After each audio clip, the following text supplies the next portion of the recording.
Mana menurut Anda, Mbak, apakah memang masyarakat Indonesia harus pesimistis mengenai Nataru tahun ini? Seperti apa tanggapan Anda? Kalau sebenarnya memang sesuai tadi ekonom bilang ya bahwa sebenarnya secara historis memang kuartal 4 itu pasti akan ada kenaikan konsumsi rumah tangga ya, karena ada liburan Natal, Tahun Baru, kemudian juga ada liburan sekolah juga untuk tahun ini ya. Artinya liburnya pun sebenarnya cukup panjang ya, lumayan lah. Artinya akan ada perputaran uang dari sisi mungkin belanja di transportasi, konsumsi mungkin barang-barang konsumsi seharian ataupun mungkin di jasa wisata ataupun mungkin hotel ya. Artinya pasti ada kenaikan dari sisi konsumsi. Tapi apakah cukup mampu untuk kemudian mengerek 5,1? Saya rasa berat ya, karena sebenarnya di dalam sekitaran ya 4 kuartal terakhir itu konsumsi rumah tangga itu bahkan di bawah 5 ya. Artinya memang tidak jauh di bawah historisnya yang sekitar 1 atau 5 di kisaran 5. Kalau kita mau melihat target pemerintah 5,1 artinya kan harus 5 lebih ya untuk kuartal 4. Kalau kita melihat mungkin 5%, sekitar 5% bisa, tapi kalau agak tinggi 5,2 mungkin agak susah karena yaitu kita harus lihat historisnya dulu. Sebelum kuartal 4 pun ada banyak cerita soal daya beli yang melemah, ada soal PHK yang besar, belum lagi isu PPN ini kan sangat kencang ya. Jadi ada kewaspadaan untuk warga Indonesia itu untuk menahan konsumsi di sini. Wah, ini jangan-jangan kalau ini nanti apakah kita cukup tabungan untuk kemudian mengarungi 2025 yang lumayan berat ya, jangan-jangan nih karena belum apa-apa sudah banyak kenaikan. Ini yang harus mungkin diingat lagi juga, walaupun pemerintah sebenarnya kemarin menjanjikan sejumlah insentif ya, tapi ya itu bahwa kita cerita di kuartal 3 sampai kuartal 4 itu lumayan berat untuk konsumsi Indonesia, jadi tidak mungkin kemudian orang berhura-hura untuk tanpa tujuan, itu juga pasti ada perhitungannya gitu. Tapi 5% itu kira-kira mungkin tercapai, tapi di kisaran moderat 5 kisaran ya, mungkin ya mungkin 5 atas kecil atau mendekati 5 ya, tapi kalau 5 angka besar itu agak susah juga ya, karena ya itu kita lihat bahkan mungkin ketika tahun kemarin pun sebenarnya kuartal 4 pun konsumsi di pertumbuhan ekonomi cuma 5,04 ya, dan di konsumsi rumah tangganya bahkan 4,47. Jadi memang tidak terlalu besar-besar juga, walaupun tahun kemarin kan sebenarnya ceritanya tidak semuram tahun ini ya. Kalau tahun kemarin mungkin memang ada cerita kenaikan barang pokok yang lumayan besar, tapi tidak ada cerita soal PHK yang demikian besar. Ada juga soal deflasi yang 5 bulan beruntun pertengahan tahun kemarin. Jadi suramnya itu mungkin lebih besar tahun ini dibandingkan tahun kemarin gitu. Tapi kan biasanya kalau pertumbuhan ekonomi itu memang secara pola itu agak U-curve ya, Bu. Betul. Ya, jadi Q1 itu agak tinggi, Q2, Q3 itu biasanya mengikuti agak sedikit ada penurunan tergantung dari hari besar dan lain-lainnya. Q4 naik lagi gitu ya karena Nataru. Nah, kalau misalnya Q3 itu di 4,95% kemarin ya kuartal kita sebelumnya. Iya, 4,95 ya benar. 4,95 berarti masih mungkin acceptable di kisaran 5%-an gitu. 5% ya, tapi kita juga harus tahu seberapa daya dorong dari belanja pemerintah sendiri ya.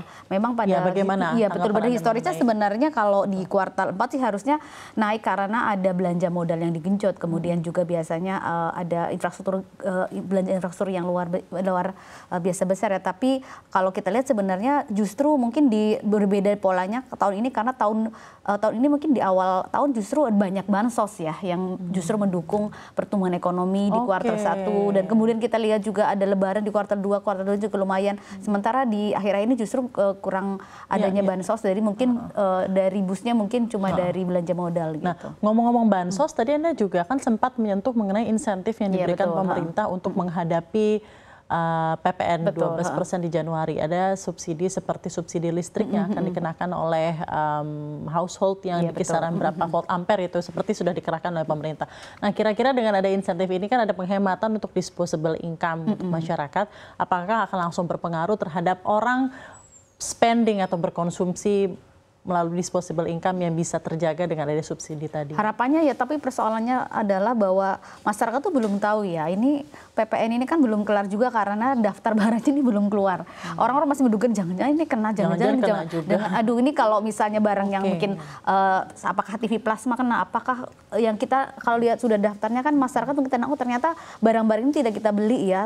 Mungkin ada barang-barang yang memang kita harus bayar lebih jasanya, mungkin orang-orang kelas menengah mungkin Netflix atau mungkin Spotify atau yang lain ya, mungkin langganan yang lain. Sementara kalau jangan-jangan kita mau beli, wah mahal ini, nanti mahal itu yang harus orang-orang juga harus berhitung ya, karena belum tentu nih ada kenaikan pendapatan untuk kelas tertentu. Kalau kita lihat UMR memang kan sudah pasti naik, tapi kan itu kan untuk kelas yang baru bekerja ya. Sementara untuk yang sudah bekerja nih ya, mungkin kan apakah ada kenaikan pendapatan atau enggak, karena itu masih menunggu di tahun depan gitu. Jadi pasti saya rasa bahwa tidak akan hura-hura karena tidak ada tahu masa depannya nih akan semakin berat ya, karena kita lihat 2025 juga nada-nadanya juga akan semakin berat di ekonomi. Ada persoalan mungkin dolar yang semakin kuat, ada persoalan di Amerika mungkin dengan terpilihnya Trump membuat ekonomi global akan semakin tidak pasti. Jadi berbeda mungkin ketika kita dulu 2023 2024 agak tersenyum, justru saya melihat 2024 ke 2025 agak muram ya. Jadi orang mungkin akan lebih berhati-hati untuk melihat tahun depan seperti apa gitu. Tapi bagaimana dengan komponen pertumbuhan ekonomi lainnya? Bolehkah kita berbicara mengenai investasi dan government spending sama net export? Kalau misal konsumsi kan oke lah ya, berarti memang ada sedikit kewaspadaan yang timbul akibat sentimen-sentimen yang tadi sudah disampaikan oleh Mbak Esa. Tapi kalau investasi seperti apa? Apakah juga bisa menjadi salah satu kunci pendorong pertumbuhan ekonomi? Government spending tadi Anda bilang sedang agak diketatkan gitu ya, berarti kan kita put aside lagi. Bagaimana dengan net ekspor kalau begitu juga dan investasi? Sebenarnya memang perlu kita syukuri bahwa harga sawit itu lumayan kencang dari 2 bulan terakhir ya. Artinya kalau harga sawit kencang, ada jutaan orang yang menikmatinya mungkin di kantong-kantong produsen sawit ya, kita lihat Riau, mungkin kali Sumatera atau yang lainnya. Walaupun sebenarnya dari sisi batu baranya ini yang agak berat ya. Sementara kita tahu juga ada jutaan orang juga menggantungkan hidup di batu bara ya, mungkin di Kalimantan atau mungkin di Sumatera Selatan juga gitu. Nah, ini yang harus disyukuri bahwa kalau kemudian ekspor sawit kita itu lumayan, ada jutaan petani yang untung dari sana, jadi kan ada pada akhirnya akan konsumsi, pada akhirnya akan juga meningkatkan investasi ya. Dan syukurnya sebenarnya kalau investasi sudah lumayan pick up dari kuartal 3 kemarin, kuartal 4 harapannya semakin besar ya, karena persoalan politik di Indonesia itu kan sudah clear. Kalau kemarin kan kalau kuartal 1-2 orang masih menunggu-nunggu ini presidennya yang kuartal 1 ya, terutama presidennya terpilih siapa, karena sekarang kebijakannya sudah firm seperti apa. Jadi investasinya diharapkan masuk yang dari realnya ya, FDI-nya ya. Sementara kalau kita lihat memang kalau di portfolio agak berat karena kita saingannya sama Amerika, sama negara-negara lain yang masih sangat tidak pasti. Dolarnya justru semakin tinggi, indeks dolarnya, yield US Treasury semakin naik. Jadi FDI yang diharapkan bisa menggenjot daripada proyek-proyek pemerintah ke depan ya. Kalau kita lihat sebenarnya kan ada beberapa proyek yang mungkin akan menggenjot konsumsi dan investasi juga ya, seperti mungkin makan siang gratis ataupun listrik juga.